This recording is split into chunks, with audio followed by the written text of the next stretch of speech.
सिंधु जल संधि, दक्षिण एशिया की एक ऐतिहासिक जल संधि की कहानी। सिंधु जल संधि, जिसे 1960 में भारत और पाकिस्तान के बीच हस्ताक्षरित किया गया था, न केवल दक्षिण एशिया की सबसे महत्वपूर्ण जल संबंधी संधियों में से एक है, बल्कि ये विश्व स्तर पर भी जल विवादों के शांतिपूर्ण समाधान का एक उत्कृष्ट उदाहरण मानी जाती है। ये संधि लगभग 10 वर्षों तक चली कठिन और जटिल वार्ताओं के बाद अस्तित्व में आई, जिसमें दोनों देशों के बीच पहले से मौजूद अविश्वास और तनाव को दूर करना सबसे बड़ी चुनौती थी। इस समझौते की मध्यस्थता विश्व बैंक ने की, जो उस समय अंतर्राष्ट्रीय स्तर पर एक निष्पक्ष और प्रभावशाली संस्था मानी जाती थी। ये संधि उस दौर में लागू हुई जब भारत के प्रधानमंत्री पंडित जवाहरलाल नेहरू और पाकिस्तान के राष्ट्रपति जनरल अयूब खान अपने अपने देशों का नेतृत्व कर रहे थे। दोनों नेताओं ने तमाम राजनीतिक और कूटनीतिक मतभेदों के बावजूद इस मुद्दे पर सहयोग की भावना दिखाई, जिससे ये ऐतिहासिक संधि संभव हो सकी। इस संधि के अंतर्गत 6 प्रमुख नदियों सिंधु, झेलम, चिनाब, रावी, ब्यास और सतलुज का उपयोग स्पष्ट रूप से निर्धारित किया गया। इसमें ये तय किया गया कि पूर्वी नदियाँ रावी, ब्यास और सतलुज का पूरा नियंत्रण भारत को मिलेगा, जबकि पश्चिमी नदियाँ सिंधु, झेलम और चिनाब का जल पाकिस्तान को प्राप्त होगा। भारत को पश्चिमी नदियों से सीमित मात्रा में गैर खपतकारी उपयोग, जैसे सिंचाई, जल विद्युत उत्पादन और घरेलू कार्यों की अनुमति दी गई, लेकिन उसके लिए कठोर तकनीकी शर्तों और निगरानी का पालन आवश्यक था।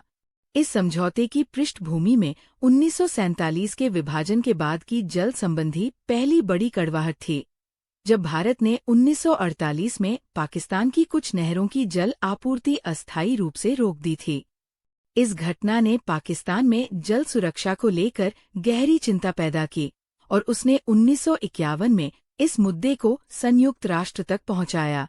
इन घटनाओं के परिणाम स्वरूप दोनों देशों को ये एहसास हुआ कि एक स्थायी समाधान अत्यंत आवश्यक है। सिंधु जल संधि का उद्देश्य था कि दोनों देशों को जल के न्यायसंगत और स्थिर वितरण की गारंटी मिल सके, जिससे उनकी कृषि व्यवस्था और नागरिकों की जीवन शैली को नुकसान न पहुंचे।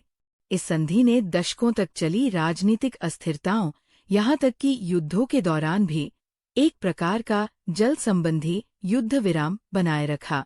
स्थायी सिंधु आयोग (PIC) सिंधु जल संधि का एक महत्वपूर्ण और अभिन्न अंग है, जो इस ऐतिहासिक समझौते के कार्यान्वयन और प्रबंधन के लिए एक संस्थागत ढांचा प्रदान करता है।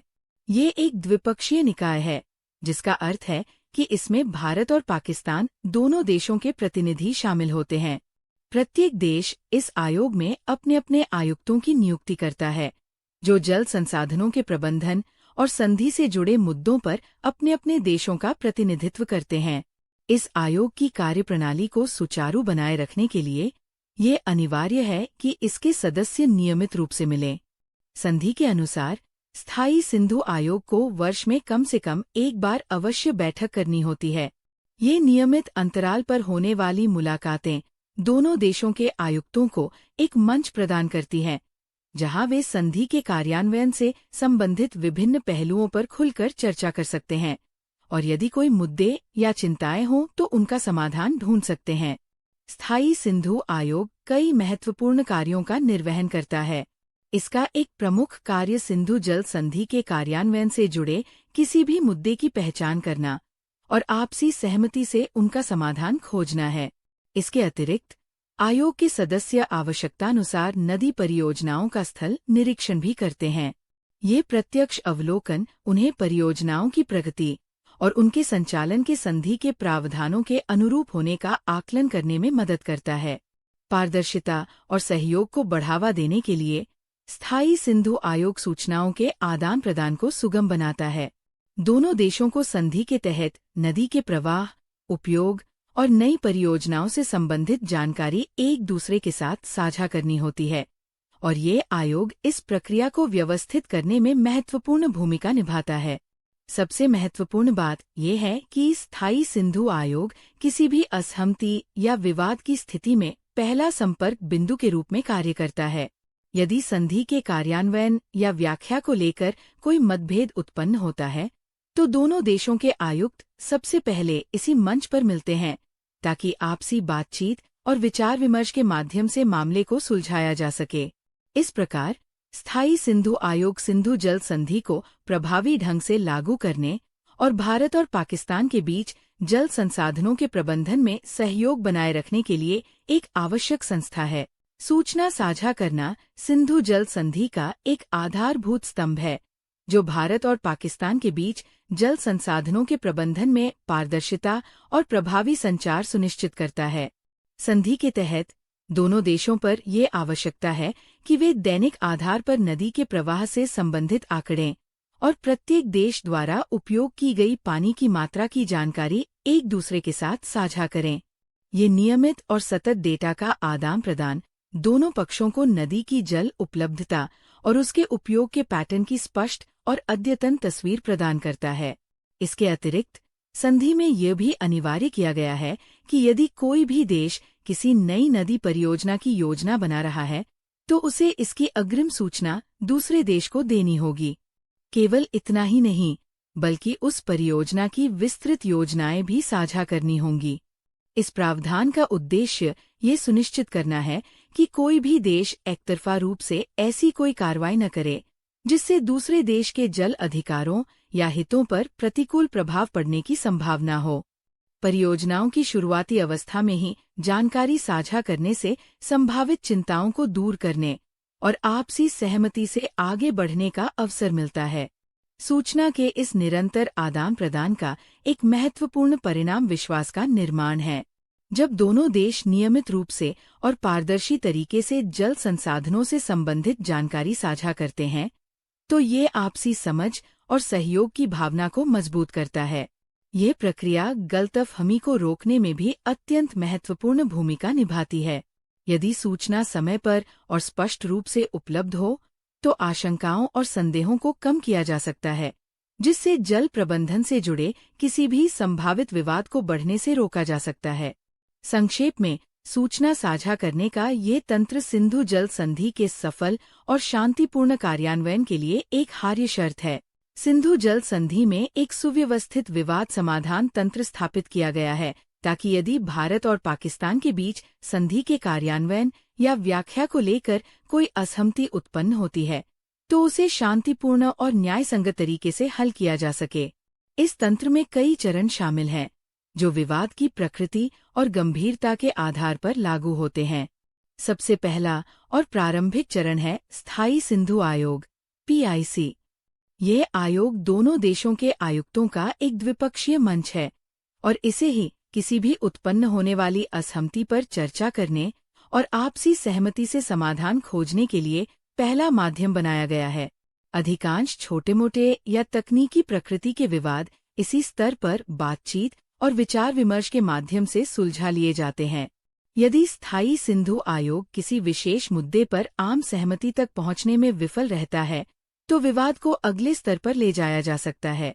इस स्थिति में मामले को विश्व बैंक द्वारा नियुक्त एक तटस्थ विशेषज्ञ के पास भेजा जा सकता है। इस विशेषज्ञ की भूमिका कानूनी राय देना नहीं होती, बल्कि विवाद के तकनीकी पहलुओं की गहन जांच करना और अपनी राय देना होता है, जिससे दोनों पक्षों को एक निष्पक्ष दृष्टिकोण मिल सके और वे आगे समाधान की दिशा में बढ़ सकें। अंततः, यदि विवाद गंभीर प्रकृति का हो और स्थायी सिंधु आयोग और तटस्थ विशेषज्ञ की राय के बाद भी अनसुलझा रहे, तो संधि में मध्यस्थता न्यायालय तदर्थ न्यायाधिकरण के गठन का प्रावधान है। ये एक विशेष रूप से गठित कानूनी निकाय होता है, जिसमें अंतर्राष्ट्रीय कानूनी विशेषज्ञ शामिल होते हैं। इस न्यायालय का उद्देश्य कानूनी सिद्धांतों और संधि के प्रावधानों के आधार पर विवाद की सुनवाई करना और एक बाध्यकारी निर्णय देना होता है। विश्व बैंक इस मध्यस्थता न्यायालय की स्थापना में महत्वपूर्ण भूमिका निभाता है, जिसमें सदस्यों की नियुक्ति और प्रक्रिया का निर्धारण शामिल है। हाल ही में जम्मू कश्मीर के पहलगाम क्षेत्र में हुए आतंकवादी हमले ने भारत और पाकिस्तान के बीच पहले से तनावपूर्ण संबंधों को और अधिक बिगाड़ दिया है।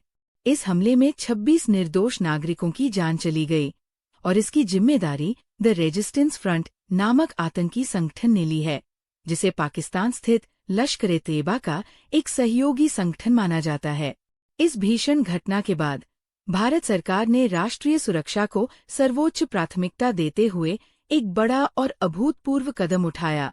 भारत ने पाकिस्तान के साथ 1960 से लागू सिंधु जल संधि को निलंबित करने की घोषणा कर दी।